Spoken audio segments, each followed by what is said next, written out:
I often spend a good deal of time actually just scrolling just down through Facebook, mostly to see what my colleagues and friends have been doing, see where they are. Like, one of them's there in Paris, and just to see if I can get maybe any ideas from it, or if it can spur me on to think of any art or something like that. And then usually I'll check to see if anyone's liked any of my activity. Maybe I'll check my own page and just to see if anyone's interacting with it at the moment. Then not particularly. Maybe I'll also go usually log into my own website. It takes a while, but then just to see if anybody's been interacting, basically.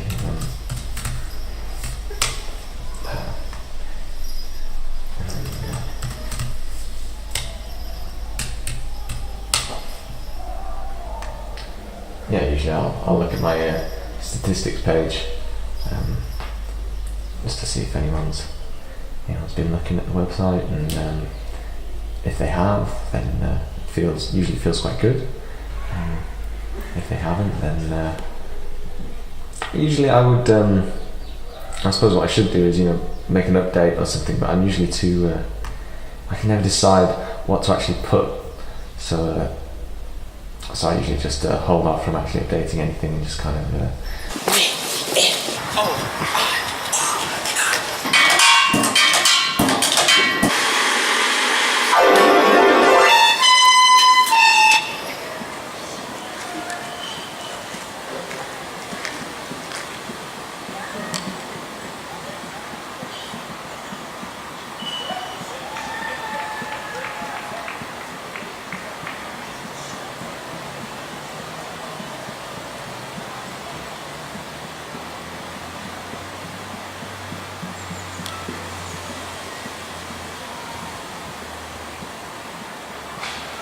It's difficult to say whether I'm a prophet or not. I think I do have that aura about me. I think I am like a kind of a character who's come out from the wilderness, who maybe people think is very strange.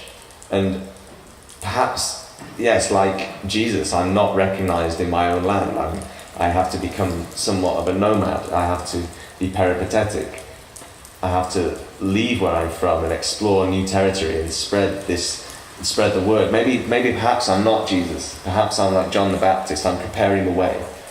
And someone will come, perhaps who's better than me, who can make more interesting performances and doesn't have to argue and say that this is legitimate music, this is legitimate performance. They can just come and make the real new interesting art that I can only hint at.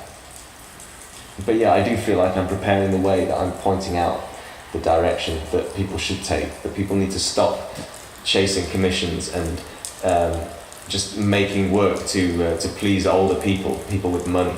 And they do need to live a sort of monastic lifestyle, and they need to come with me into the desert and grow their hair long and to maybe smell bad and just really find out what it is about music and performance that's essential. I mean, I'm talking about a metaphorical desert here. I'm not actually out in the desert, but I feel I'm in a sort of cultural desert. But like Jesus, I go to the temple. I go to the temples of culture. I go to art galleries and I sit and read in the temple, and then maybe my metaphorical mother and father say, "Where are you, Andy? Where are you? We can't find you. We were looking for you." And I say, "No, I was in my father's house. I was learning about my father, art, music." And they come and collect me and they bring me back. And then I start my mission. I go out into the world and I say, "No, this is the real art." So maybe I'm a mixture. I'm a mixture between John the Baptist and Jesus.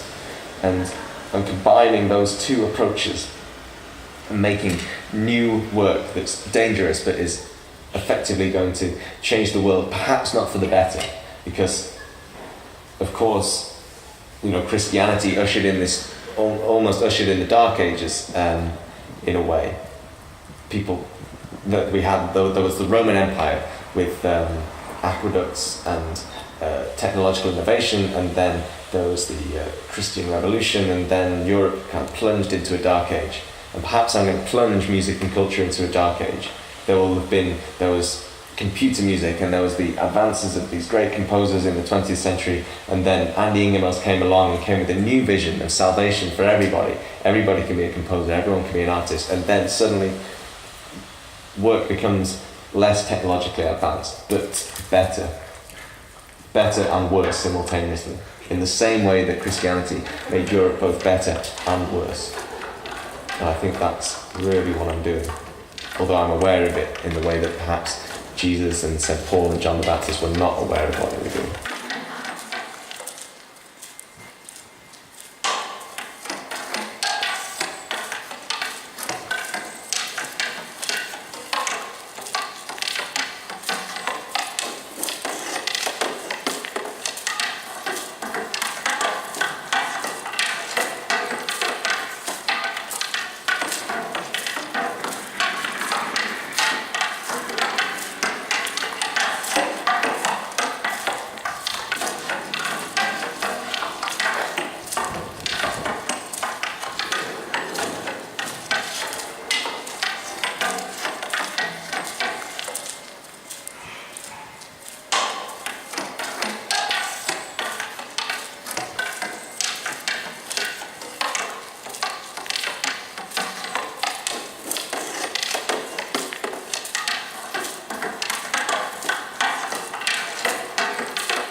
Composing is a very lonely place.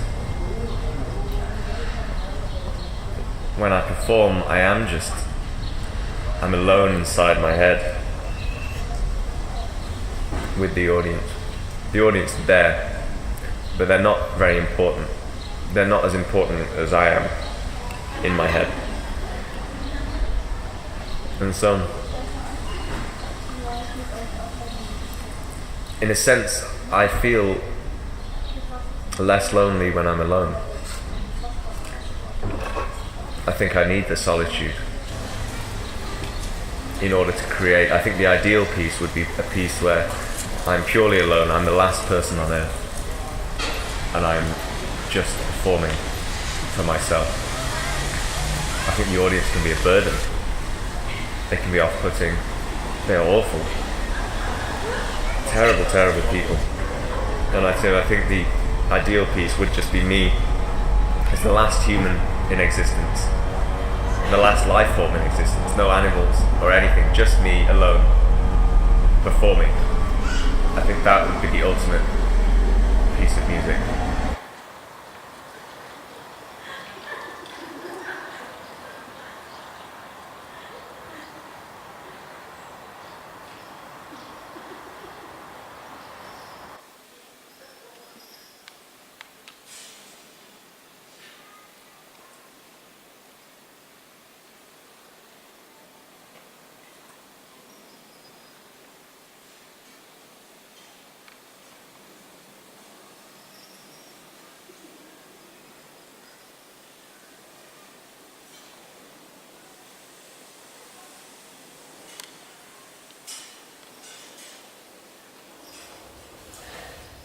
I've not actually looked for the dictionary definition of genius. I mean, a lot of people say, "Oh, this is genius, that's genius, you're a genius."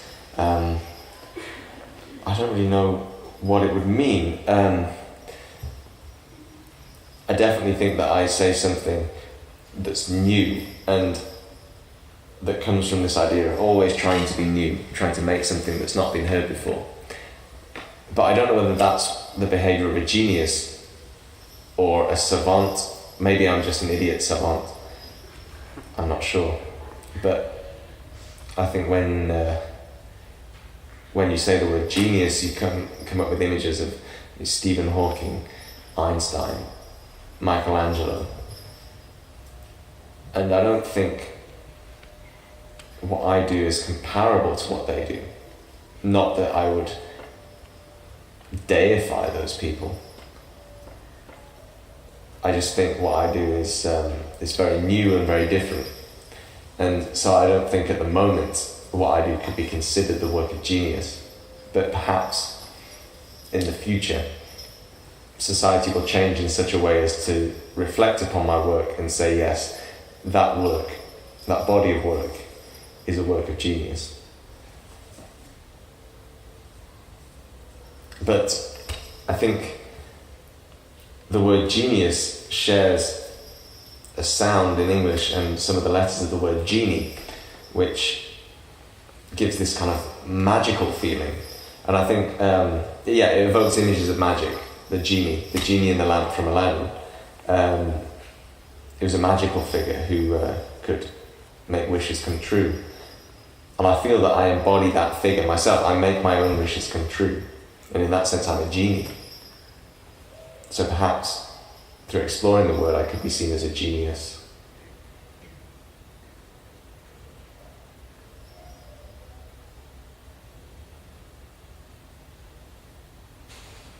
And perhaps, through my work, I can make other people's wishes come true. If people wish to make work in a similar way, I can make that wish come true. I can facilitate that happening. So if I'm not a genius, I'm at least a genie to them. Bowmanship was inspired by seeing a large ensemble performance by a composer who was very interested in the spectral element of sound, for want of a better term. But what he did was he would treat sound in this very delicate way. So he had a violin player, and the player was playing along, and then all of a sudden the player, still reading really intensely, he put down his violin and he grabs his bow and he goes, but he's still reading and he's still sat there in the orchestra, and I just thought, this is ridiculous. This needs to be extrapolated, and if you're going to be swishing a bow around, then why not have a lightsaber duel? I mean, it's really blindingly obvious to me that this needs to be some kind of lightsaber duel or sword fight, something from Star Wars or The Duelist or even samurai films. And so what I do, I take away the violin and I just have myself on stage sword fighting, doing a sword demonstration against imaginary enemies.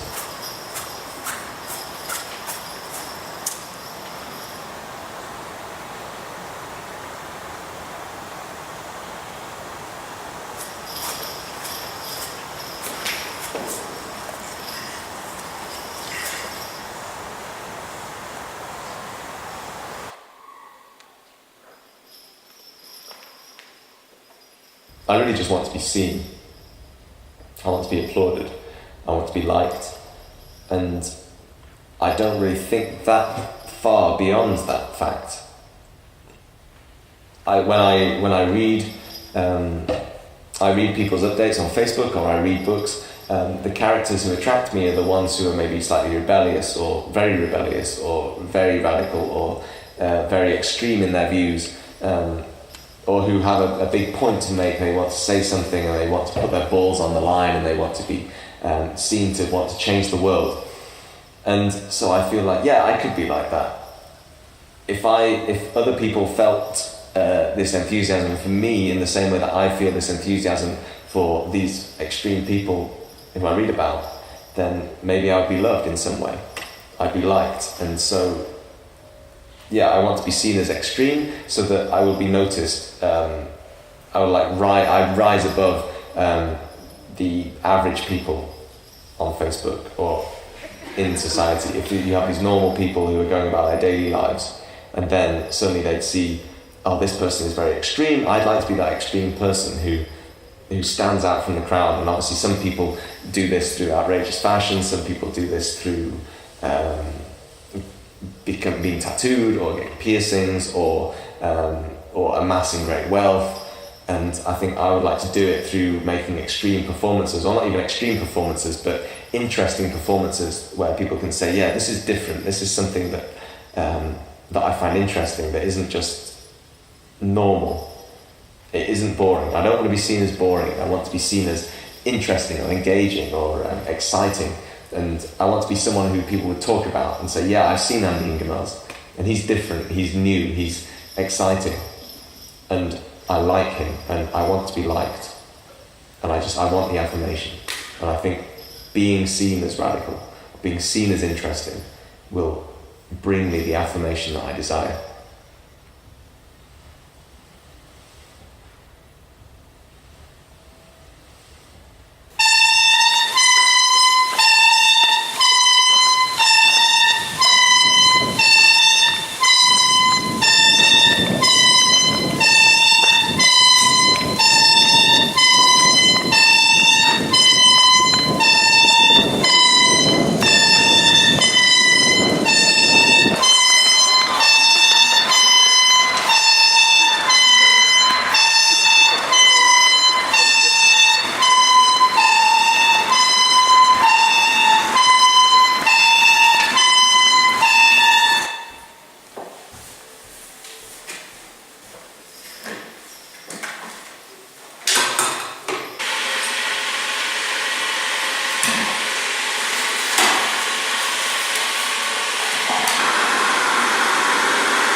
Physicality is very important in my work, and I think this really manifests itself in a tape piece.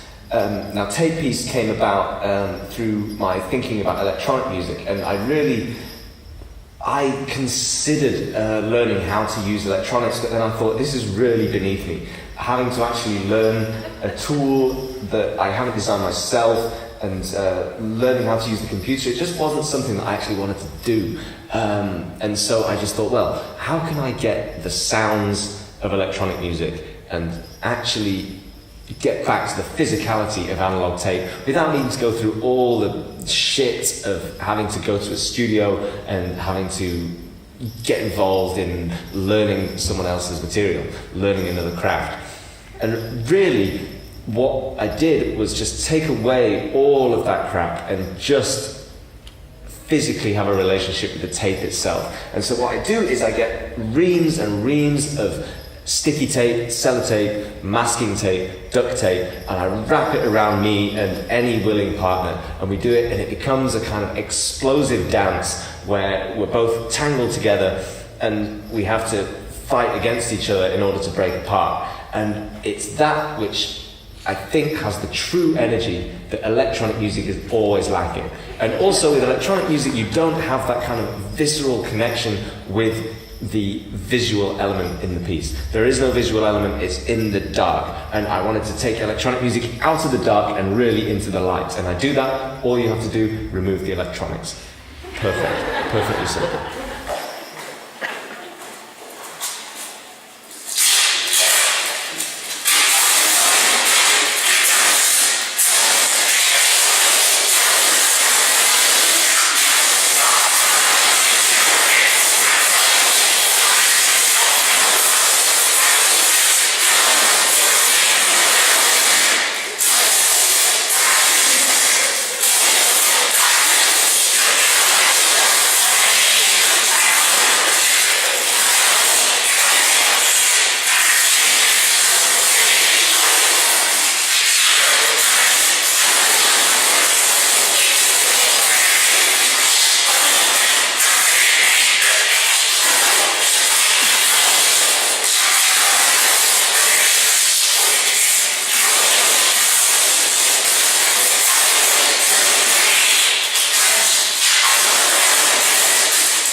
because in some way my whole life is intertwined with composing and performing.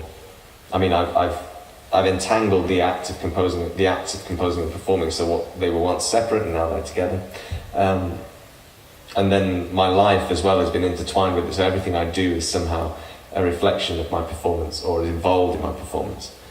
So I think in doing this, I've found a way to make my whole life pleasurable. If composing and performing are a pleasure, and if I then bring my life into my art, I think that the whole thing becomes a pleasure. And I really think that that's really what everyone is trying to do, is to somehow find pleasure in everything they do and to break down the barrier between work and play. And I think I've managed to achieve that. So I've made the whole package. I've packaged together living, composing and performing, and everything is pleasurable. And so I think living my life is a pleasure.